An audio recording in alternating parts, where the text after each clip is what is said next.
Welcome to Lynn Cullen Live. Talk radio without the static.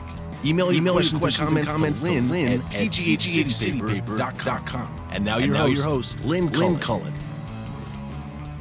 Hello there and welcome. Welcome to the program. The program being that of June 22nd, 2017.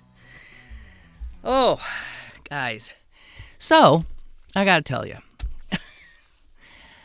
I have found myself in increasingly incapable of taking in the level of news about this administration that I used to. Now, maybe this is a bad sign and that this is what happens, that people just get so overwhelmed and exhausted by that they stop paying attention. But I assure you, I'm paying attention.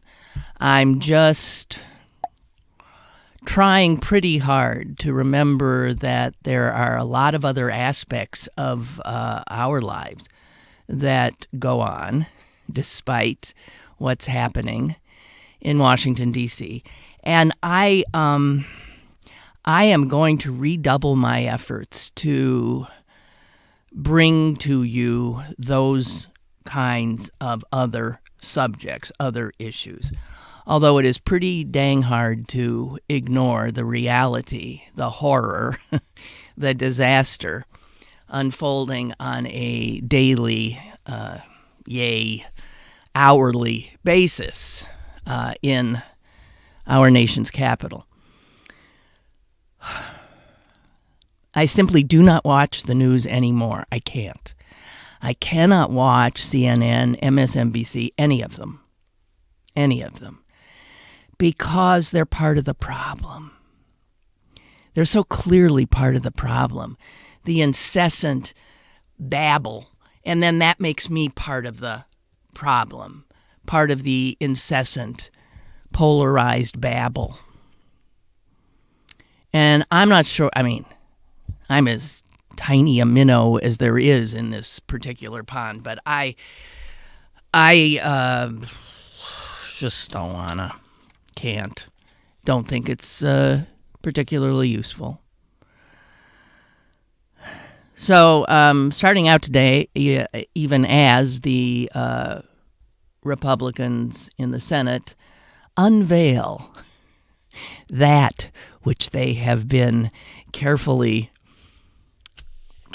putting together and giving birth to behind closed doors, namely the bill that will impact 1/6 of the nation's economy. This bill, put together with no input from any experts in the field being health care, which is a rather large field as fields go, the acreage pretty extraordinary. Without any hearings, you cannot, the absolute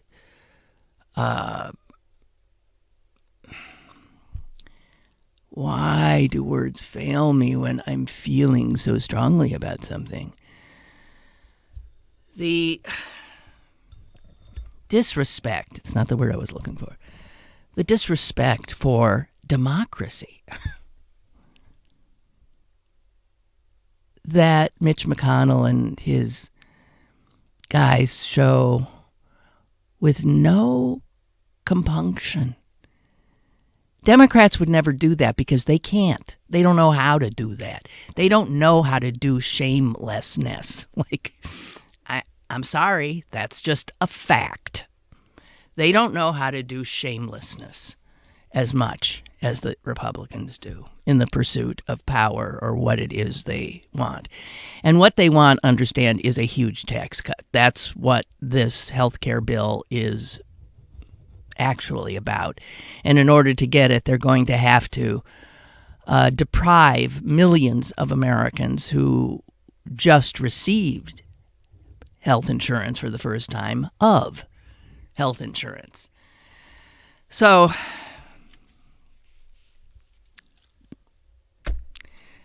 we'll get to that in a moment.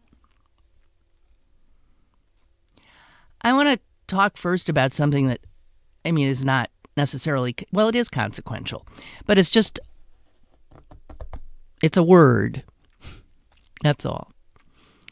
And words are consequential. It's a word that I think a lot of people don't know. I don't think that I would know it if my brother hadn't at one point called me it. And I could tell from the way he called me it that it was not a good word to be called. And I found opportunity yesterday in playing the Scrabble game, internet Scrabble game, Words with Friends, to employ it. I was very happy to be able to get a lot of points for putting down a word that had been used against me. And that word is, and I'm not even sure how to pronounce it. I think it's pronounced virago. Maybe virago. Virago.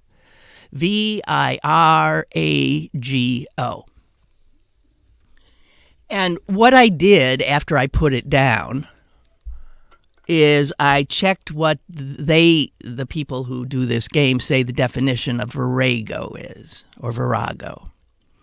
And it is this. Number one, a loud-voiced, ill-tempered, scolding woman.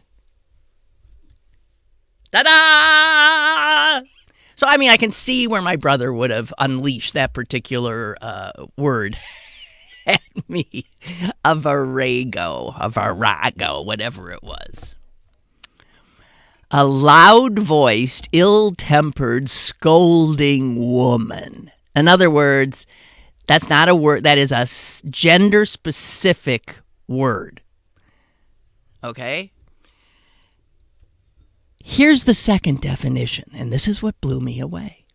The second definition of the word is a woman of strength and spirit. That's not what my brother intended. He intended the first definition. But stop and think of how can one word mean both those things? One truly negative in its intent, and the other clearly positive. A woman of strength and spirit. The only reason you can have a word mean two things like that when it applies only to women, I think shows how, I was going to say the F word, how messed up our culture is and has forever been from day one. So it's not just our culture, it's probably the world, about women. Because a woman who is outspoken, who does show power, which is not what women are supposed to do, you understand. It's why most of the people who call this show are men. Women are conditioned from the cradle to be quieter, to defer, to not raise their voices. And when they do raise their voice in a spirited and strong manner, which I must admit I do on occasion, then they become ill-tempered, scolding, shrill harpies, scolds, shrews. The number, if somebody's got a thesaurus handy, check out the number of words that the American language, English language, has to denote a woman who is speaking with strength and or spirit. And this dovetails totally with what we were talking about the other day with Arianna Huffington and the Uber board, and with Kamala Harris in the Senate, and other women in meetings and corporate settings, essentially being told to shut up. They're outnumbered. When they raise their voices, they're considered shrill and harsh. And just the fact that that word, which does apply to me, first has a negative connotation, but also means a woman of strength or spirit. The fact that those two coexist in that one 6-letter word suggests a little bit of a problem that has impacted the lives of women from forever.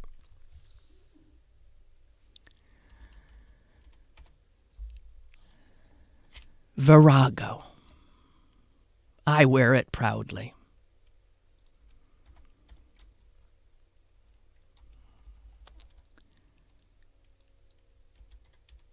And the thing is so many of those words are female words. And we famously have a language that is not gender specific. You know, you learn French, you learn Spanish, you learn a lot of languages, and you learn that there are words which are actually female and male. And you change adjectives and articles and because of their gender specificity. English isn't like that. Supposedly. But when it comes to words for sharp-tongued or women of spirit, you know, they give an award. What is it? Carlow College gives an award every year. The Woman of Spirit Award, it's called. It could be called the Virago Award. Strange. We could spend an entire hour talking about the words with negative connotations that refer to women who are doing nothing more than what men do all the time and are actually credited with it. But women are not supposed to be strong. Women are not supposed to be opinionated. Women are not supposed to voice their opinions in the public square. And if they do, well, they could well be burnt as a witch. There were always ways of taking care of those women.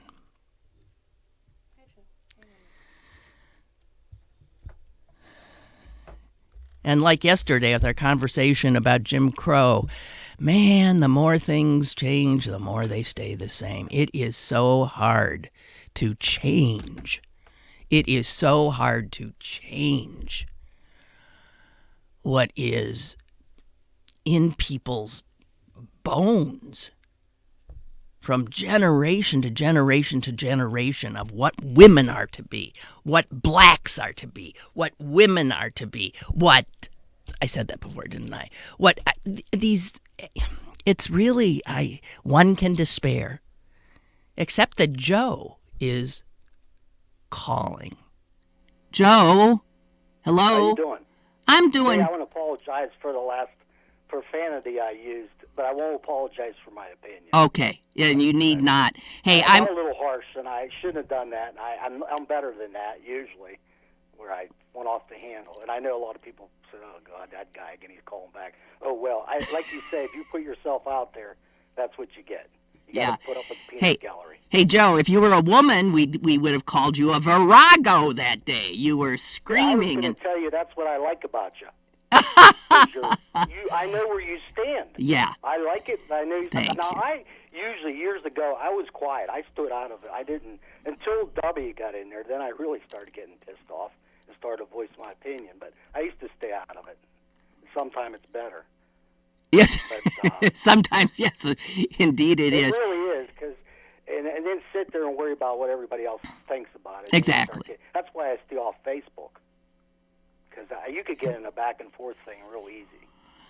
Oh, in this day and age, it's pretty hard almost to avoid it, isn't it? So you have gratified me by this phone call, and I'm so glad that to hear your voice again. I felt bad as saying your effing show, because I really don't think I like your show, and I think you have good ideas, and I always enjoyed it through the years. So why did I say that? Because you were angry, because you felt attacked, and you attacked back, and you were being a human. And that's true. But so thank you. One thing I want to say, though, I no disrespect to the family that lost their son over in Korea. I don't want to say I totally agree, but I don't like everything John McCain says, but he has a point there about signing a waiver of going over to these hostile countries. I agree. I agree. Can we lose a whole force of men or blow up Seoul over one person? I mean, it's sad. It really is. But I can't see it. No, I totally agree with you. Totally agree with you. Anyone who goes into these hot spots and then creates an international incident, I'm sorry. At some point, I believe you're on your own. You do not risk other people's lives to go get somebody who, either made a mistake, exercised poor judgment, but, things have consequences. I mean, he was a young kid. When I was his age, I did reckless, crazy things. I lucked out. I didn't die. Right. And I feel for him. I feel for his parents. But you go into North Korea, and then on top of that, you pull down one of their propaganda posters. I am sorry. The odds are they're gonna detain you. And then God knows what will happen. So I agree with you. And there's a lot more people who have died in the same that same day, who died the same day that kid died, who died because of repressive regimes that they, through no fault of their own, found themselves in, through fault of birth or whatever. You know what I mean? No, I absolutely agree with you, and I thank you for saying it. I don't believe I have. Okay. Thanks, Joe. We'll see you. Okay, bye. And Bill says, yay! I'm so glad to hear Joe is back. We are all part of your family. Yes. Thank you. I was sort of hoping, and I sort of felt like he would be. Because, that's what families do. They have little explosions, and then people come back. Because they want to be with the family. It's as simple as that. And I'm glad too. That best thing that happened to me all day so far. And probably it'll be by the time I go to bed tonight. I don't know. Speaking of people dying when unnecessarily. Okay, so there's this minister. His name is Paris Wallace. He's from Colorado. He's a guy. He was reported missing last week. He's been found, not alive. His body was found in the wilds of New Mexico, in the mountains. And the thing is, Pastor Paris Wallace was the second person to die doing the same thing. And here's what that thing is.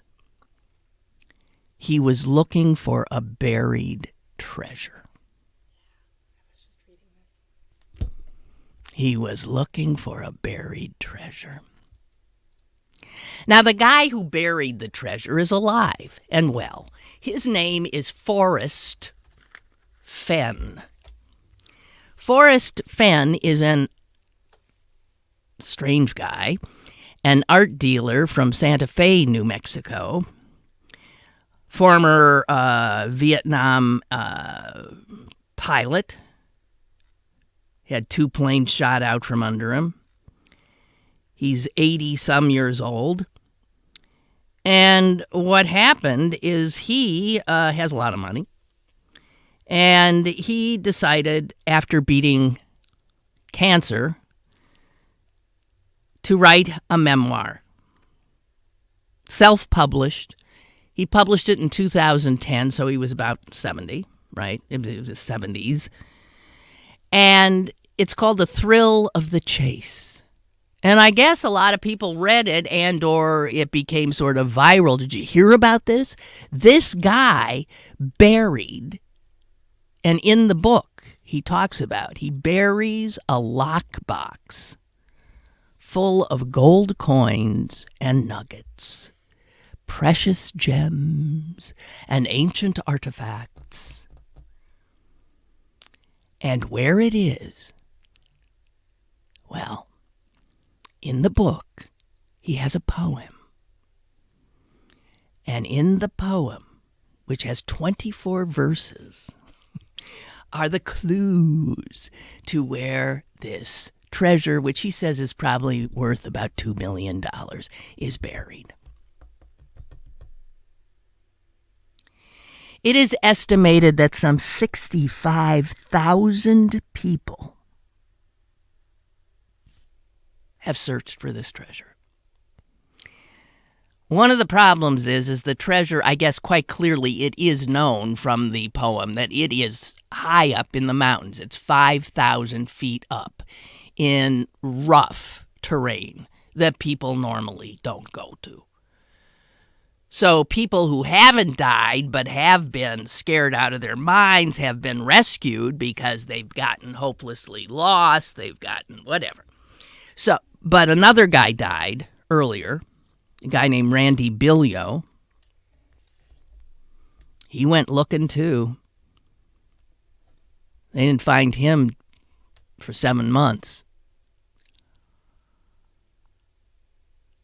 So now we got 2 men that we know of who have died. That's a pretty big treasure hunt. Stop and think about the size of those mountains. And maybe the treasure isn't even there. Right? Maybe there's nothing. It's not as if humans haven't gone looking for treasures that didn't exist before. But it's known it's somewhere in the Rocky Mountains, about 5,000 feet up. And that's a lot of territory. That's a lot of territory. There are websites that obsessively track where people have been and the hunt and how much, whatever. Anyway, just want to say, there are ways to die. We all are going to. And there are stupid ways to die and tragic ways to die. And these deaths, to me, are more stupid than tragic. Just saying. I had not heard of that before.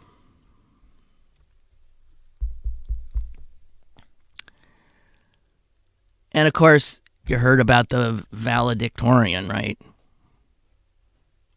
This is in Pennsylvania. Wyoming Area School District. I'm not sure. So where is that? I don't know. This has gone viral. Exeter. That's in the eastern part of the state, right? This is a kid named Peter Butera. He was the class president every year. He was the guy. He was I guess he was the valedictorian, and he was also chosen to give the graduation speech. Somewhat reminiscent of me, actually. I also gave our graduation speech. But I didn't do what he did. And what he did is nothing, really. Turns out this guy, smart kid, obviously, had been, as class president, been doing battle with the principal for 4 years. Everything the students wanted to do, the principal said no. Everything. No. No. No. And when this kid got up to give the address, the principal, who's on stage right behind him, didn't even look up, didn't look at him. I mean, clearly doesn't like the kid, because the kid gave him trouble. The kid kept pushing at him. This was not a disruptive kid. You're not a disruptive kid when you're class president and blah, blah, blah, and this and that, and getting straight A's. But he had wanted, as a student, to have more responsibility. I had a similar experience. As soon as I got to high school, ran for the student council and was elected, and was stunned when I went to my first meeting. I don't know what I was thinking. Was I thinking that the student council actually had power? I guess I was. And when I found out that the student council was like, I swear we spent that meeting, it was like a lot of conversation about whether there should be, if we thought a garbage can should be located there or here or someplace. It was just bullshit. I was on the student council for about a year. I was called down to the vice principal's office. And he said, "Lynn, there is little doubt that you are a leader, but you lead in the wrong direction." So I was pegged as a troublemaker, just like this kid, by virtue of saying, hey, could we have a, could the student council sponsor maybe a day-long conversation about the Vietnam War? Stuff like that. No, who do you think you are? Blah, blah, blah. Okay, so this kid reminds me of me, but I didn't do what he did. So his speech had to be vetted before he could give it, and it was, and he was told, okay, you can give that speech. But he decided to change the end. And so when he got up, he gave the speech that they had said, and then at the end, it was the same kind of speech that everybody gives. At that point, you could, I was thanking people, this and that, blah, blah, blah. But then he said, however.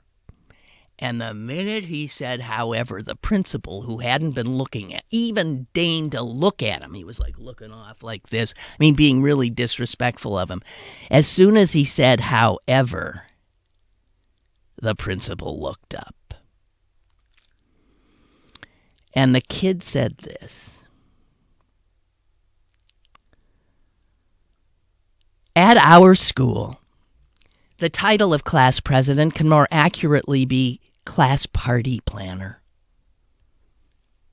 Student council's main obligation is to paint signs every week. The principal now is like, all right, okay, what? He is looking around. He is wondering, what do I do here?" And the kid goes on. "Despite some of the outstanding people in our school, a lack of a real student government, combined with the authoritative attitude that a few teachers, administrators, and board members have, prevented students from truly developing as real leaders." This kid's absolutely right. He's dead on. He didn't get any farther. The principal is like waving at somebody off stage. They cut the kid's mic. The kid starts a sentence and no one hears the rest of it. The principal gets up and he essentially tells the kid, "You are done." The kid intended to say more. He intended to say he hoped future classes would have more educators who valued empowering them, that leadership is a hard thing to learn within the strictures of a public school system. And we've lost an opportunity here that I hope other students don't. All of those things. And I got to tell you, the principal got up and he said, "All right, Peter, you're done." And then people started screaming in the audience, "Let him speak! Let him speak! Let him speak!" Well, they didn't.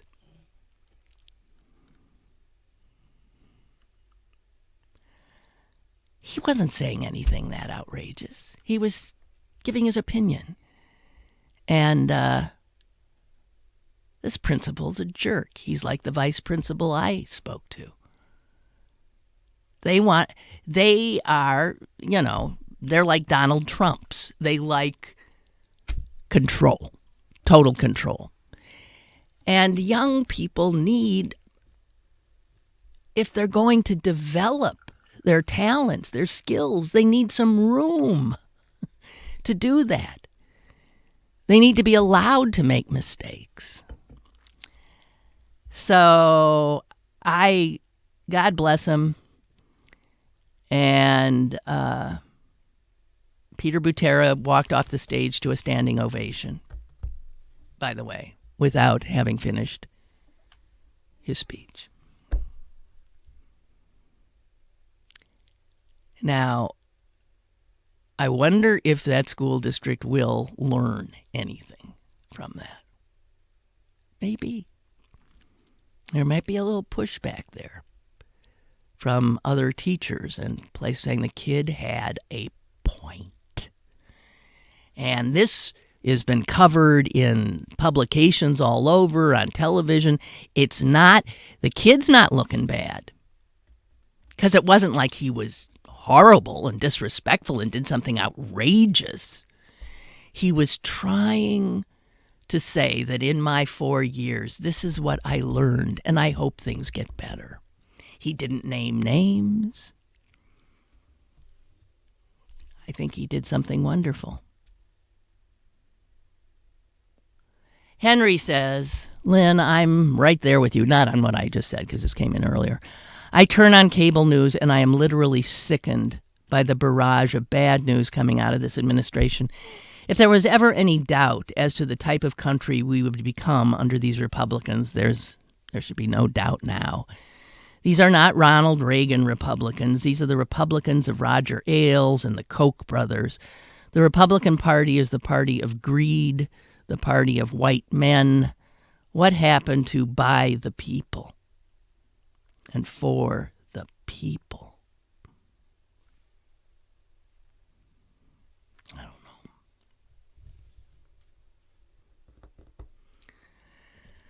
So meanwhile, as I was saying, while our country, our governmental system is being literally destroyed, the wheels keep rolling, though. Everybody keeps moving. We're going about our lives. People are walking by here, going to work, doing whatever. You are, I am. We're all living. Life goes on.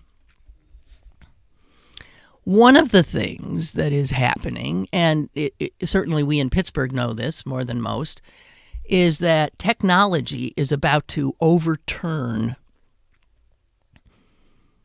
how we get from place to place.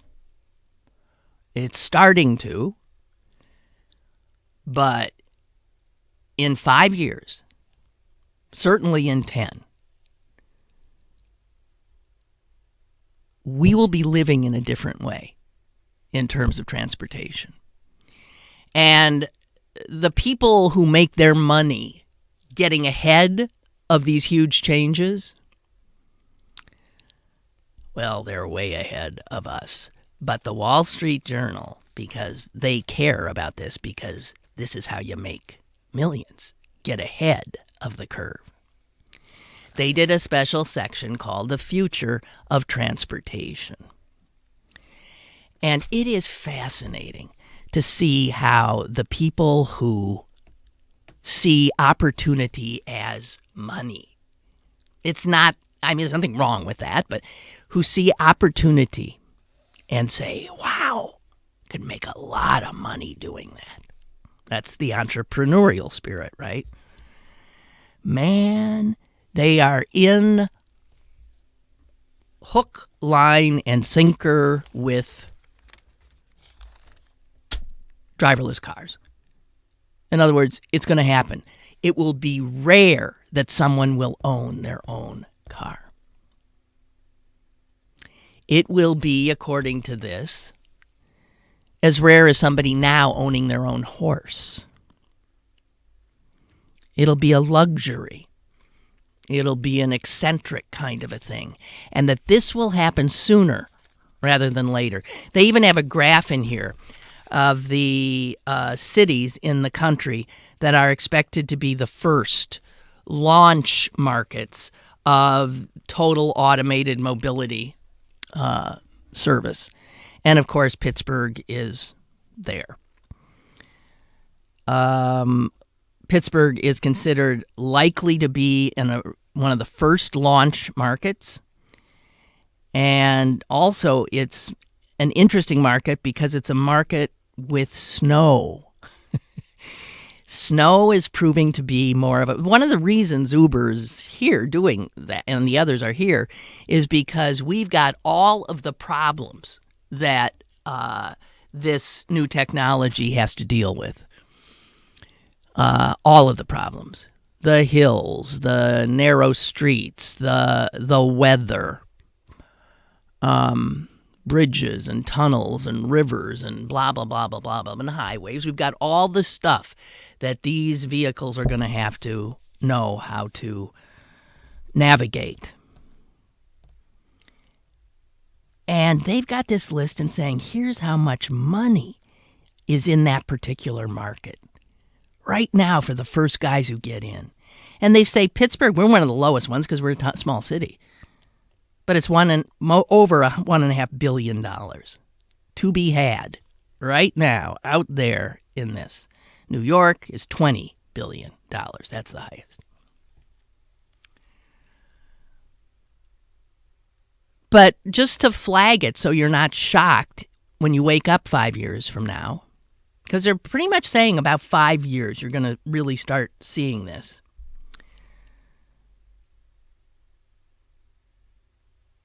People are not going to be buying cars anymore. If they do buy a car, they will see it as a money maker in part, because cars will be rented out, cars will be used. The whole idea that we have all lived our entire lives with, that individuals buy cars, and they are one of our biggest purchases, and then we go and buy another car in about 7-8 years, right? All that's gone. It's going to be gone.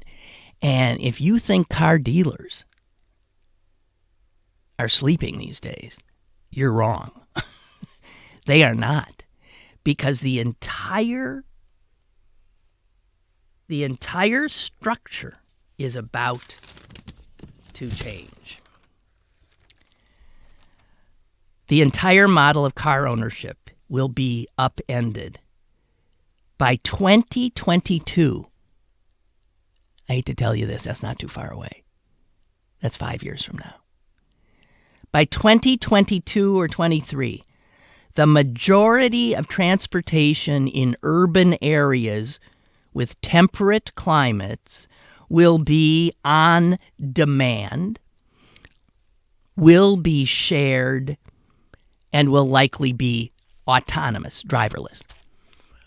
So that we'll all just be standing around and we'll be ordering driverless cars that will come and get us.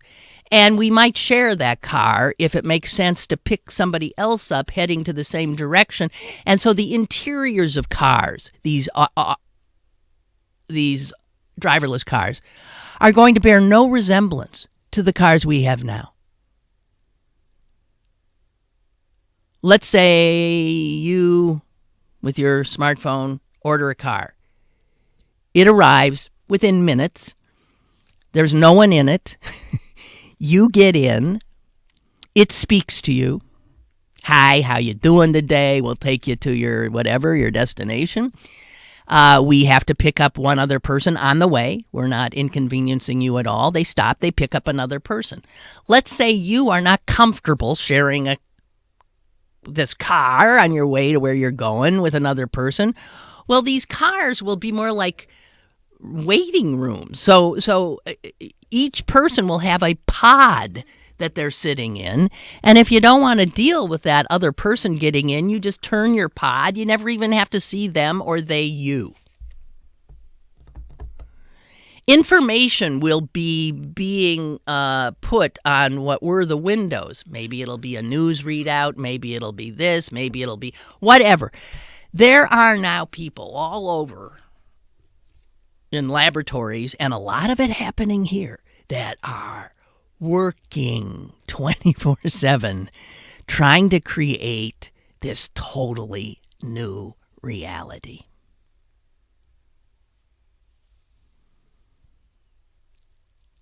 I read this and I kept trying to get my head around it. I mean, I'm old enough that I'm more stuck. Celine will have no problem getting into this. I will. Listen to this. It occurred to me that when we think of these driverless cars, what they really are, again, is a kind of robot. So that there are companies now who are spending millions working on ways to make these robot cars recognize you so that when they get your call for a pickup, they've got your digital profile.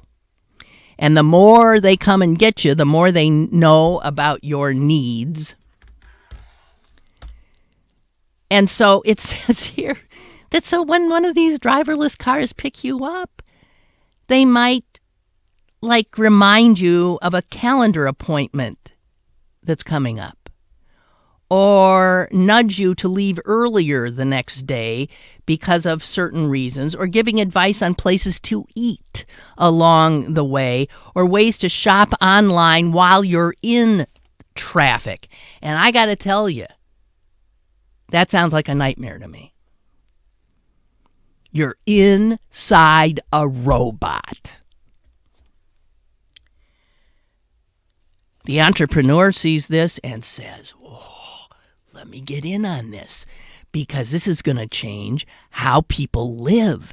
There is so much money to be made here. And do you know what the Wall Street Journal is talking about? An entire new sector of the economy is going to be created in the next 5-6 years. And it's called the passenger economy. The passengers riding in these driverless robots. They got nothing to do. Maybe they're reading a book. Maybe they're working on something. They could be shopping. There's whole bunches of people who are going to figure out in that time how to reach you and separate you from your money. It's expected to be billions upon billions of dollars. You know who's expecting to make money hand over fist? The alcohol industry. Think about it. No one will be driving. People can drink. They can drink when they wouldn't have drunk before. I mean, there's so much stuff in here. They say that this whole thing could ultimately free up more than 250 million hours of our commuting time a year.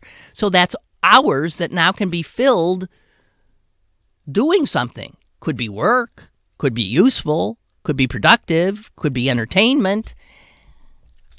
Well, I just got to tell you, get ready. You're about to see something totally life-changing in your life. And we've got who? We got Mike. Mike on the line. Hi, Mike. Yes. Good morning, Lynn. How you doing? Fine. Hey, Lynn. I loved that. You've described a fantasy of mine, and I think it's going to be beautiful. I was just telling my son-in-law about this yesterday. My car's getting repaired. It's $1,000 to get repaired. I told him in the future this will be gone. This is silly. This will be ride sharing. Elon Musk is probably big time in terms of this. He's totally big time. He's one of the first people quoted in this article. Yep. Well, I work for Elon Musk in Solar City or Tesla, so I see it. That's beautiful. I think it's beautiful. I tell my son-in-law, he's 36. He's there. It's not going to be in my lifetime. I said, I'm 56. I said, you're out of your mind. It's in your lifetime. No, 30s. I'm driving I said, you're not going to be driving your car. That's silly. It's silly. Think of all the waste that goes on with owning your car and all this money wasted. And with automation, it'll be cleared up. You'll have drastically reduction of accidents. I mean, I have a business where I do safety training or safety consulting. The amount of accidents caused by people, distracted drivers, is through the roof. Right. Okay, like you said, drunk driving. I mean, everything. You're right. We're crazy behind the wheel. I mean, so let the robot do it. Just sit back, relax, Lynn. Smoke a little bit of weed when the future comes, and it'll take you to your destiny. No, I think that's going to happen. No. Really, I mean, no. Laugh. I mean, certain states. I don't know, Pennsylvania, maybe in no, we're in we're going to have that. Pittsburgh's in the forefront. Cars. Yeah. For this, we are. Yeah. For once, we're finally in the forefront of something. Well, thank Bill Peduto for that, because he's the one who welcomed this when a lot of other people said no. Yeah, we're never like the head. We always work. Well, we are here. But we always catch up to everybody, and then we do good. I think environmentally, sustainability, we're excellent, but usually we're behind, like alcohol, drugs, or anything. It's kind of social things. Pittsburgh's like we're old white guys, like Jeff Sessions. That's what the states run like, you know. I know. Crazy old white guy, but like you said, we have Peduto, and thank God. And that's what I say. Here's one thing in a positive light, Lynn. I'm positive today. When Dark Mordor, Trump says all these crazy things. Really, he can't really do what he says he's going to do. The reason being is there's state laws and there's local laws. So even if the big cheese says all these crazy things and puts an executive order out there, you can't just go around and you can't just go say, well, now we're going to pollute and tell Bill Peduto we're allowed to pollute now. Yeah, but it's not that simple. Yeah, but not to minimize the damage he can do. I mean, I understand. I said, Lynn, be positive. Be positive. Okay. We're in the car. Yeah. You know. Well, I'll tell you what, Mike. If you get in the robot car, I'm in. I will not turn my pod away from you, and we can have a nice conversation. Lynn, you will love it. I guarantee you, your son's going to love it. It's going to be like in the future, like what the hell would we put in these cars and crashing them and doing all this stuff. And another thing, and I'll be off the thing. Our whole country is, like you said before, extracting money from your pocket. What better way? You're a captive audience in traffic or whatever you're doing, or they'll have online casinos. Your money is going to be gone, Lynn. Okay, that's right. Everybody's money is going to be extracted to one company. That's right. And then you're going to be that's going to be Donald Trump Enterprises, and that's or whoever the deal is. No, Amazon will own us all. I don't know. Yeah, I know. You'll be able to order something when you get in the robot car, and when you get to your destination, Amazon will have delivered it. Oh, God. Okay. I know. Brave new world. Good talking to you. Nice talking to you, too. Bye. Ray writes, I would call, but I don't have Joe's courage. I'm very glad to hear Joe and want to thank him for his fortitude in the face of our sometimes insensitivity. It is the problem of the left that we are too flippant when we hear other people's opinions on subjects we have already decided. Hence Trump. Well, in part, maybe. Yeah. That's from Ray in Lawrenceville. Chuck writes, I agree the television news outlets are part of the problem. One tweet by Donald Trump will trigger an hour of commentary. Try 4 or 5 hours. I mean, it's incessant.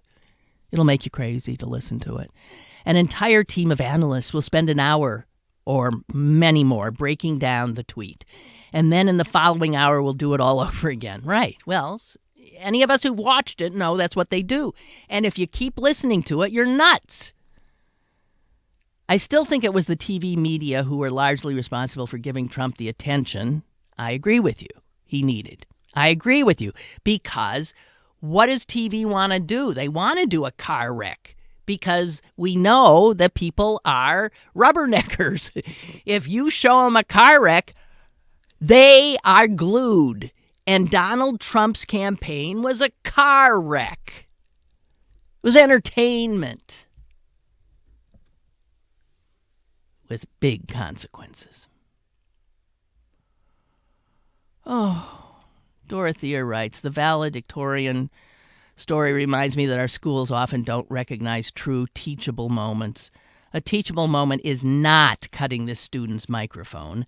A teachable moment would have been to let him speak, or better yet, help him better craft his original speech. A mind is a terrible thing to waste. Well, thank God for the kid. The kid did a brave thing. And he was scared. I mean, he knew something was going to happen, and it wouldn't be necessarily. Hey, guys, I have to tell you something. Now that Joe's back and the family's intact, and now I have to tell you that I'm leaving for 2 weeks. And I feel bad because I was gone a week recently, which was not supposed to be a week I was gone. And there's just things that keep interrupting us. This happens to truly be a vacation that was long planned by me out of the country. Maybe I won't come back. Maybe I won't come back. So after tomorrow, the next 2 weeks, definitely no show. And maybe a few days after that, because I'll be jet-lagged to beat the band, and I don't know. But I am apologetic about it. I shouldn't have to apologize for taking a vacation, but things have been so messed up. You know, we're on, we're off, we're late, we're here, we're there, we're this, that. And I hope that when I get back, those issues will finally be taken care of. So, wish me well, but I am sorry, and I'll miss you. Well, I won't miss having to immerse myself in the horrors of the world. We got Tim on the line. Hi, Tim. Hello. Hi. Hey. First I wanted to say, I wanted to talk about the car thing, but first I wanted to say that if Ray thinks that thing about dismissing the opinions of people is only held by people on the left, he must be as isolated from people on the right. Well, that's true. They do it too. We just yeah, you're right. You're right. As for the car, so I'm trying to figure out the car thing, like what you're describing in this fantasy world, seems to be like yet another thing that city people don't even realize that there are places outside of cities, and they do not understand how the Murraysville commuter is going to benefit from this. Where is their car coming from? Or whatever. Take your pick on places where people are commuting by car for an hour or 2 hours. For zillions of people. What is it doing for that? To me, this fantasy, this doesn't seem any different than there's the little cars that are already available all around Pittsburgh that you can rent for a few minutes. I suspect you're incorrect, because they're saying, like, so what are car dealerships going to do when this whole way of... They're probably going to continue selling cars. Well, not necessarily. They might end up owning a fleet of ride-sharing vehicles, so that they'll position all the people that don't want to do that. So they'll position themselves in Murraysville and Bethel Park and all these places. You don't think a commuter? You don't think a commuter who wastes hours a day on the road would not love to be able to essentially sit in a living room and get to where he or she's going? I think there will be a percentage of people do it. I don't think it's going to be 100% of all people. I think it'll probably be a little bit more than currently want to ride the bus. Maybe even significantly more. I don't know how many that would be, but I think there are plenty of people that would still, maybe they'll have a car that drives itself, but I think they're going to own it. Because I don't think they're going to want to share a car with anybody. They don't even want to share anything with anybody. That's why they live in Murraysville, because they think that they aren't around people. Well, So, I don't know. I think you're right. All of this stuff is looking to a future of densely populated urban areas, right? Yeah, But- and there's still Pennsylvania out there, and they want no part of this plan. So no one ever talks to them. So we'll see what they do. But I don't believe it. We're already I think that there will be a percentage. Yeah. The same people that are using Uber now will switch to whenever the final self-driving Uber car comes along. Will continue to use that, and then there will be all the other people that either can't afford it because there'll be some kind of a subscription. They'll still be on the public buses, or they'll still own their own junky car. And yeah, maybe 150 years from now, when all those cars stop working. Well, no, I think your timeline It's going to be the utopia. is incorrect. The timeline I see. think the utopia described in the Wall Street Journal or wherever this is coming from is It is. only paying attention to the dense urban person who can afford this stuff and ignoring the rest of the population, just Okay. like they did. I mean, but just like they're blaming the left for ignoring those same people. Okay, which is how we end up ignoring with. all the time. Okay. Okay. Yeah. Thank you, Tim, for Okay, your contrarian point of view. I appreciate it. Bye. You know, somewhere I read recently that we got to stop thinking of the divide in this country, and there is a divide in this country. You have to stop thinking of it as Republican, Democrat, or blue, red, or what it mostly is, or class even. I think there's a class aspect to it, but not necessarily. They said what it is urban, rural. What it is people who live in urban areas versus everybody else, pretty much. And I think that is what it is. But the way the world's going to work is more and more people are going, it's cities, it's population density that's going to be. I don't know. What do I know? But the Wall Street Journal is, the Bible for people who are entrepreneurial. So all the people that are quoted in this article are people whose jobs it is, to sort of see where things are going and to imagine the change that will engender. And I mean, who would have thought that Dwight Eisenhower building an interstate highway system, right? That's what he did. He did it mostly defensively. He was thinking of, if war were ever to come here, we need to be able to move. Also, we need to be able to move populations quickly if we're evacuating cities because of a possible atomic bomb, all this stuff.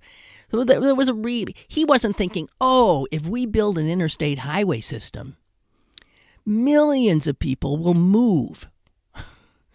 And they'll move out of the cities and into suburban areas. And he wasn't thinking things called motels will sprout up. There will be the increasingly mobility of the population will change the way people work, will change the way people live, will have social impacts we cannot imagine. The interstate highway system, there wouldn't be this urban-rural divide if there hadn't been an interstate highway system. I don't know. Things are complicated, you know that? Oh, gosh. So, quick obit of the day. Judge Phyllis Kravich, 96 years old.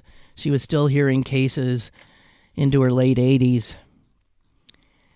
This sort of harkens back to our subject yesterday. She grew up in the South, Savannah, Georgia. She went north for her law school because no law school would let her in because they didn't we're going to make you a lawyer? What's the point of that? Finally, the University of Pennsylvania let her in. She graduated at the top of the class and then couldn't find a job. The year 1944. And so,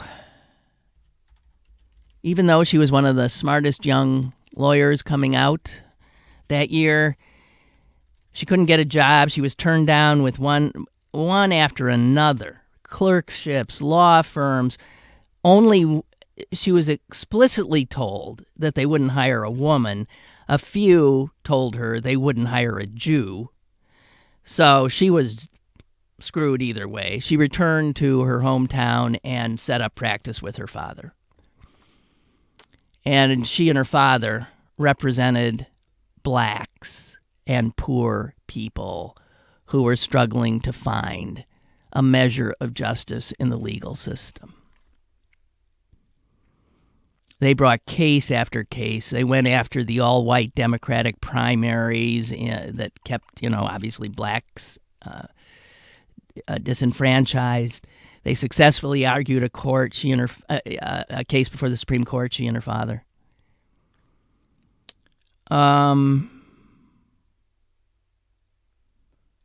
She was the first female president. She just went up. In 1979, Jimmy Carter, as president, appointed her to the U.S. Court of Appeals. She was one of dozens of women and minorities that he did. He did a great thing with his presidency in that. And she argued in front of juries in the South that were all male because women, folks, weren't allowed to serve on juries until 1954. At least in Georgia. I suppose that's a state-by-state thing. So anyway, just wanted to say, Judge Phyllis Kravitch, a pioneer, a virago, a woman of spirit and strength. Dead at 96. And a quick email in from Chris about yesterday's guest, Bill Steigerwald. My father was an MP in the Army and was sent to Montgomery, Alabama when Dr. King had his march from Selma to Montgomery. He had the honor of briefly speaking to him. Mr. King rounded the corner in his car. His driver paused. They said, "Hello, Mr. King." He said, "Good morning, gentlemen, and thank you." My father also experienced the racist South on his way back to base, having minutes to stop and grab a bite to eat. All the white cafeterias were full, and my dad said, "Well, let's go in here," not knowing it was blacks only. They were afraid to serve him and his mates, saying, "I'm sorry, we just aren't allowed to serve you." They did, though, and some locals were waiting outside to confront them and beat them up. But his one friend was a boxer and got them out of the jam and back to the bus, to their base at Fort Bragg. Wow.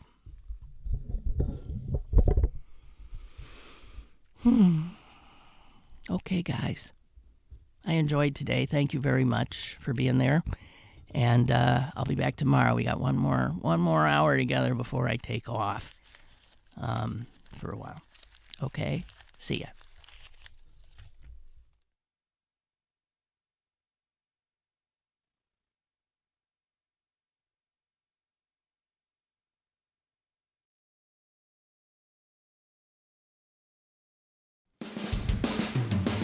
Lynn Cullen Live, Monday through Friday from 10 a.m. to 11 a.m. and archived at pghcitypaper.com.